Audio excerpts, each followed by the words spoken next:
El calor llega primero. Antes que la imagen, antes que cualquier nombre o número, lo que sientes es calor. Un calor húmedo, denso, casi sólido, que no tiene nada que ver con el verano que conoces. Imagina abrir una puerta y que el aire te golpee como un tejido mojado sobre la cara.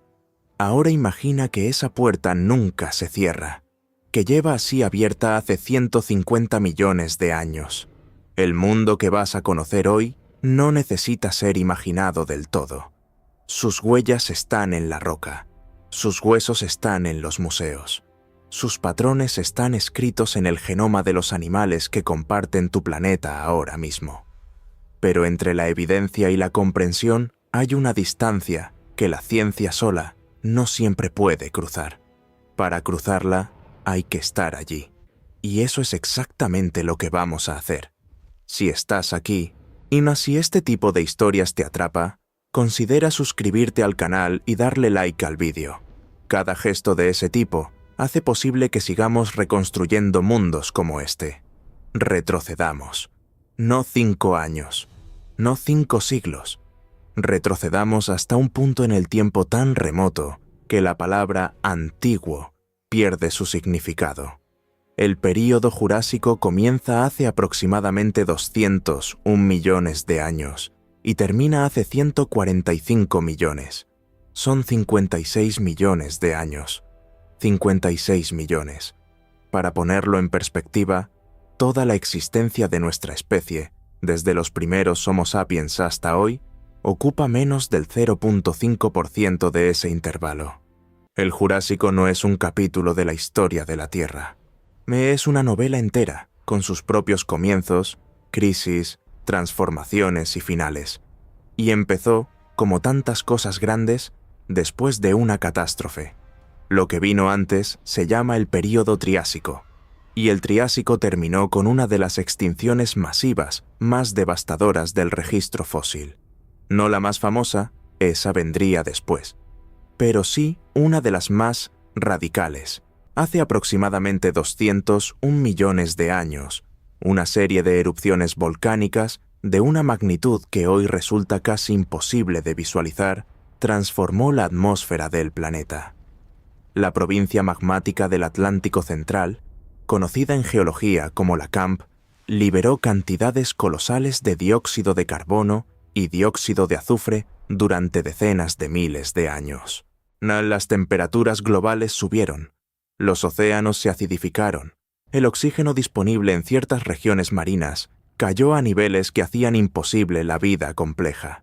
Se estima que entre el 70 y el 80% de todas las especies del planeta desaparecieron. 70, 80%. El mundo que quedó al otro lado de ese umbral no era el mismo mundo.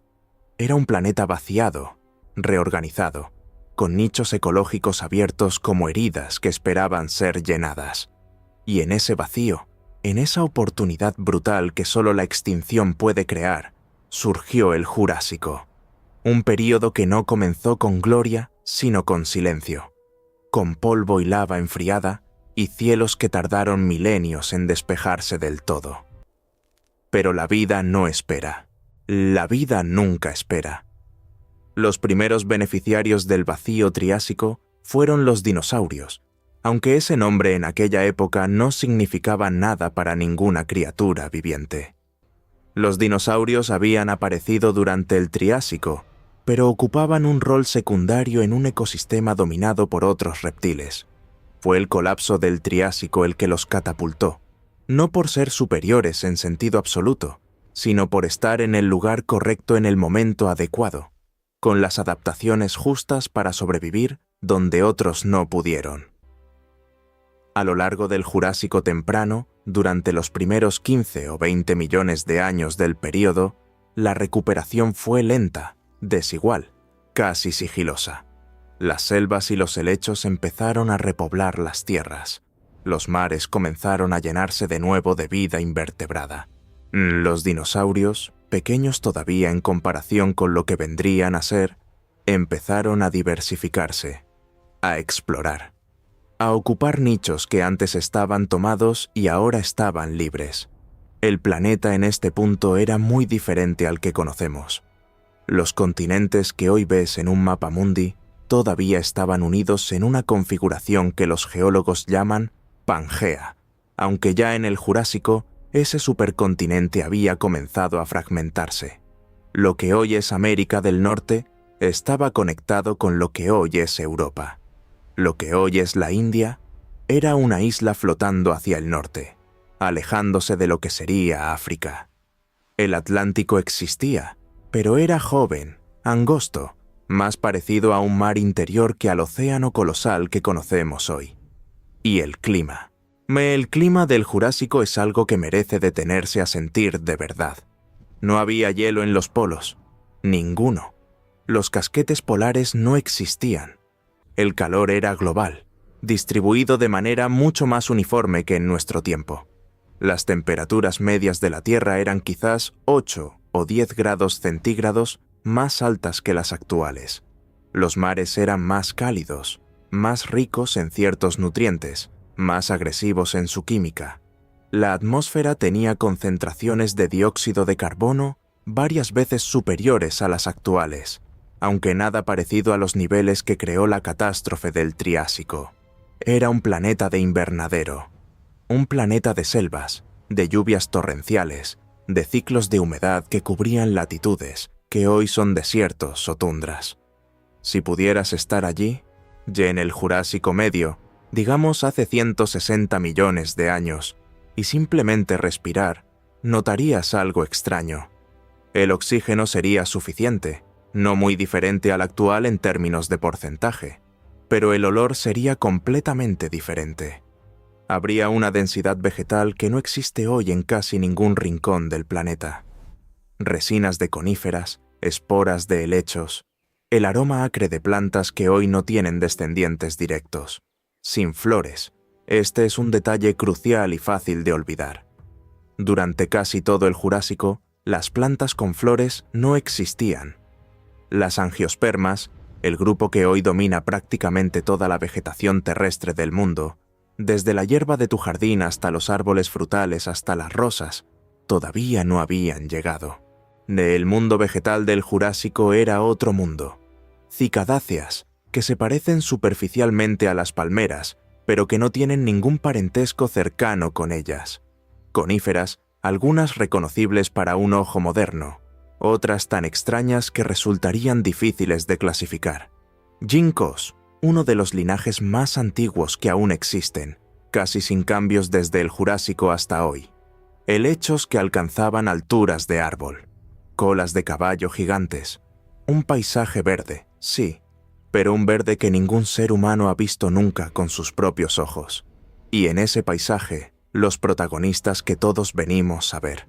Los dinosaurios del Jurásico son los que han capturado la imaginación de generaciones de personas. No es accidental. El Jurásico fue el período de la diversificación explosiva de los dinosaurios, ni de la aparición de algunas de las formas de vida más extraordinarias que este planeta ha producido en cualquier momento de su historia. Los saurópodos. Ahí está la palabra. Esas criaturas que el cerebro humano todavía no sabe muy bien cómo procesar cuando las ve reconstruidas, porque la escala simplemente no encaja con nada de nuestra experiencia cotidiana. Los saurópodos son los animales terrestres más grandes que han existido en la Tierra. No hay discusión posible sobre ese punto. Y el Jurásico fue su era dorada.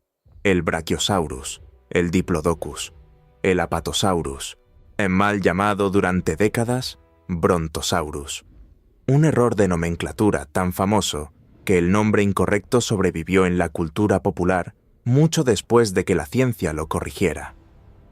Estos animales eran algo que no tiene precedente ni descendiente en la historia de la vida en tierra firme. Un Brachiosaurus adulto podía alcanzar entre 22 y 26 metros de longitud. Su cuello, extendido, podía superar los 9 metros. Su masa corporal se estima en entre 30 y 50 toneladas métricas, aunque las estimaciones varían según el método de reconstrucción. 30 toneladas, 50 toneladas, más sobre 4 patas. Pensar en cómo funcionaba ese cuerpo todavía mantiene a los paleontólogos despiertos. El corazón de un Brachiosaurus tenía que bombear sangre hasta una cabeza que estaba a varios metros por encima del nivel del cuerpo. Las discusiones sobre si esos animales mantenían el cuello vertical o más bien en posición horizontal han durado décadas y todavía no están completamente resueltas. Sus pulmones, basados en comparaciones con sus descendientes modernos, los pájaros, probablemente tenían un sistema de sacos aéreos que permitía una ventilación continua y altamente eficiente, algo así como el sistema de los pájaros actuales, que es mucho más eficaz que el sistema de ventilación de los mamíferos. Y comían, simplemente comían, de manera casi constante. Un animal de ese tamaño necesita cantidades de energía que desafían la aritmética cotidiana. Se estima que un saurópodo grande podía consumir entre 100 y 200 kilogramos de vegetación al día. Eso significa que pasaban la mayor parte de sus horas de vigilia moviendo ese cuello enorme de árbol en árbol, de copa en copa, arrancando frondas de coníferas y hojas de ginkgo con la misma rutina metódica con que nosotros podríamos cortar el pelo de un seto. Pero no estaban solos, nunca estaban solos. Justo aquí, en este momento de la historia donde la escala de los herbívoros empieza a ser algo que el cerebro acepta solo a medias, vale la pena detenerse. Si este tipo de exploración del tiempo profundo te conecta con algo, dale like al vídeo y suscríbete. No cuesta nada y hace que historias como esta sigan llegando. Los ecosistemas del Jurásico eran complejos, eran redes de dependencias tan intrincadas como cualquier ecosistema moderno, quizás más, porque operaban a escalas que hoy no existen. Donde hay herbívoros gigantes, hay depredadores que evolucionan para cazarlos, o al menos para intentarlo. Y el Jurásico produjo sus propios cazadores extraordinarios. El Allosaurus es quizás el más representativo de los grandes depredadores del Jurásico tardío norteamericano. No era el Tyrannosaurus, ese vendría mucho después, pero tenía sus propias herramientas, un cráneo ligero para su tamaño, con ventanas óseas que reducían el peso sin sacrificar la estructura, garras curvas en las manos, una mandíbula que podía abrirse a un ángulo inusual, lo que llevó a algunos investigadores a proponer que atacaba a sus presas de manera diferente a como lo haría un mamífero carnívoro moderno, quizás usando la cabeza entera como una especie de hacha, golpeando hacia abajo en lugar de morder y sujetar. Cazaba solo, probablemente, aunque esto tampoco está del todo establecido. Los rastros fósiles del Jurásico tardío, en lo que hoy es el oeste de Estados Unidos, muestran una ecología rica donde Allosaurus y saurópodos, como Diplodocus y Camarasaurus, coexistían en el mismo paisaje de llanuras semisecas, atravesadas por ríos de régimen estacional. Ese paisaje seco. Ese es otro detalle que el Jurásico guarda en sus registros. No todo el período fue selva tropical. Había gradientes climáticos, regiones más áridas, costas, interiores continentales con estaciones más marcadas. La formación Morrison, que es el registro fósil más rico del Jurásico norteamericano, se depositó en un ambiente que hoy podríamos comparar vagamente con partes del este de África, sabanas con ríos sinuosos, llanuras de inundación, bosques riberinos, no el paraíso de selva perpetua que a veces imaginamos. Los dinosaurios que vivían allí no eran ciegos a su entorno. Eran animales. Tomaban decisiones. Buscaban agua. Migraban cuando los recursos escaseaban. Criaban a sus crías, en algunos casos, con un nivel de cuidado que habría sorprendido a los naturalistas del siglo XIX, convencidos de que los reptiles eran criaturas de instinto puro sin ninguna inversión parental. Sabemos ahora, gracias a registros fósiles de nidos y puestas de huevos, que muchos dinosaurios cuidaban activamente sus nidos. Algunos, como el Mayasaura del Cretácico, mostraban evidencia de cuidado de las crías después de la eclosión. Los del Jurásico dejaron menos evidencia directa, Pero el patrón ya estaba tomando forma, porque los dinosaurios no eran los reptiles lentos y torpes de las viejas ilustraciones. Esa imagen, la de criaturas arrastradas por el suelo, de movimientos reptantes y metabolismo de sangre fría, quedó desmantelada en las últimas décadas del siglo XX y ha sido prácticamente reemplazada por completo en la primera parte del siglo XXI. Los dinosaurios eran animales activos, probablemente de metabolismo elevado, al menos los más dinámicos, con postura erecta, con sistemas respiratorios eficientes, y en muchos casos con una característica que durante mucho tiempo se asoció exclusivamente con las aves: las plumas. Esta es quizás la revisión más profunda que la paleontología moderna ha hecho de nuestra comprensión del Jurásico. No solo el origen de las aves, ese proceso gradual por el cual un linaje de dinosaurios terópodos se transformó en el grupo que hoy cuenta con más de 10.000 especies y anida en los tejados de nuestras ciudades, sino el descubrimiento de que las plumas, o estructuras similares a plumas, eran mucho más comunes en los dinosaurios de lo que nadie sospechaba hasta hace 30 años. El yacimiento de Yixian, en la provincia china de Liaoning, que data principalmente del Cretácico temprano pero que preserva grupos que se desarrollaron en el Jurásico, mostró al mundo una galería de dinosaurios emplumados que redibujó completamente la imagen mental que teníamos de esas criaturas: Sinosauropteryx, Microraptor, Anchiornis. Algunos de estos animales tenían plumas en las 4 extremidades. La transición entre dinosaurio y ave no fue un salto limpio, fue un gradiente, un espacio de formas intermedias donde los límites que imponemos para ordenar la naturaleza se disuelven. El Archaeopteryx, encontrado en Alemania en el siglo XIX y datado en el Jurásico tardío, hace aproximadamente 150 millones de años, y es quizás el fósil más famoso del período en términos de su impacto sobre el pensamiento científico.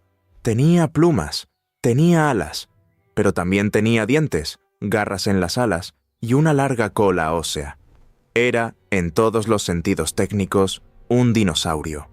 Era también, en todos los sentidos técnicos, un ave. Era las dos cosas al mismo tiempo.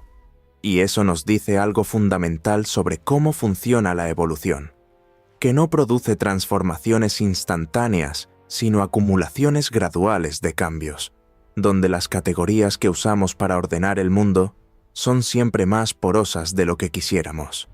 Aquí llegamos al punto de no retorno del Jurásico, no un evento único, no una sola decisión, sino el momento en que la lógica del período se vuelve irreversible.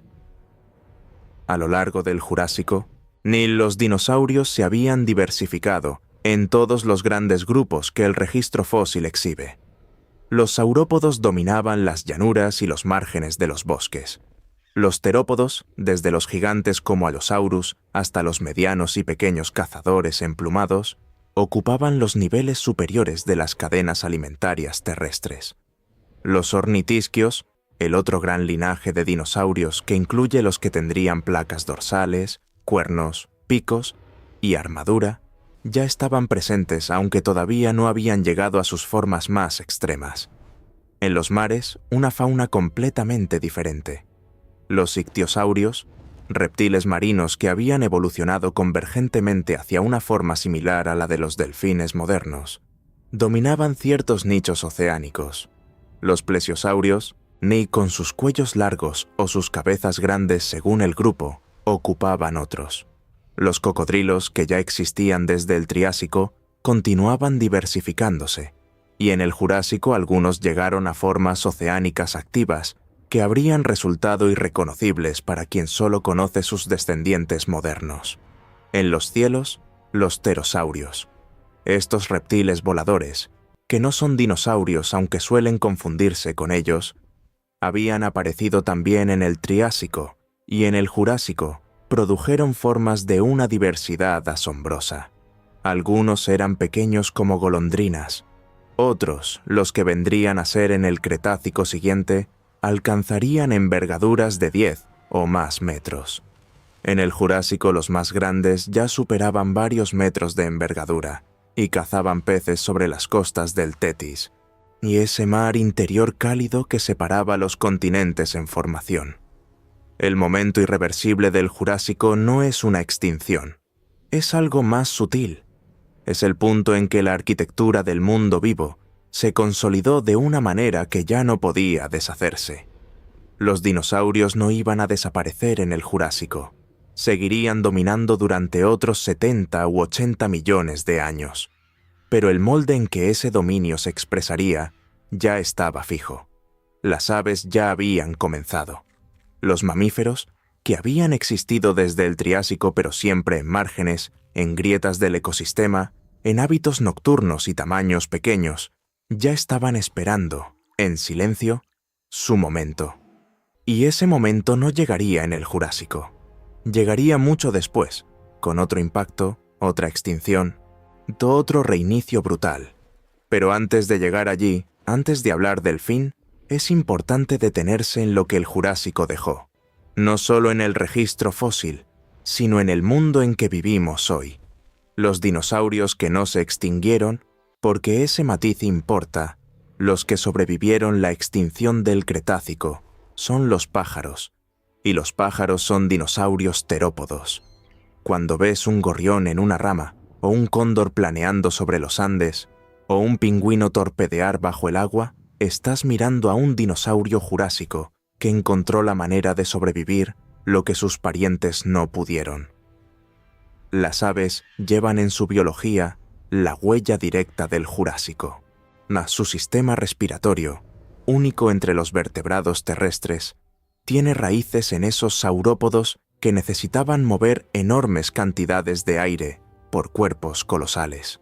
Sus plumas, que usamos para relleno, para escritura antes del papel, para ritual y decoración, son una herencia directa de esos pequeños terópodos emplumados que correteaban bajo los helechos hace 160 millones de años. El carbón que quemó la revolución industrial, el que alimentó las máquinas que reorganizaron la sociedad humana, tiene en parte su origen en los bosques del Jurásico y del Carbonífero, en esa materia orgánica que fue enterrada, comprimida, transformada por millones de años de presión y calor. Cuando una planta quema combustible fósil, está liberando carbono que vivió en los tejidos de esos árboles jurásicos. Mer está devolviendo al aire lo que el Jurásico guardó. El petróleo que mueve el mundo hoy tiene orígenes más complejos, pero parte de él viene de las acumulaciones orgánicas de los océanos mesozoicos, de esos mares cálidos llenos de vida que el Jurásico mantuvo durante millones de años. Y los fósiles que llenan los museos de historia natural del mundo, que atrajeron a generaciones de niños hacia la ciencia, que siguen generando descubrimientos en este mismo año, son en buena parte del Mesozoico, con el Jurásico como uno de sus depósitos más ricos. La formación Morrison de Estados Unidos, los yacimientos de Tendaguru, en Tanzania, donde a principios del siglo XX se encontraron algunos de los esqueletos de saurópodos más completos conocidos.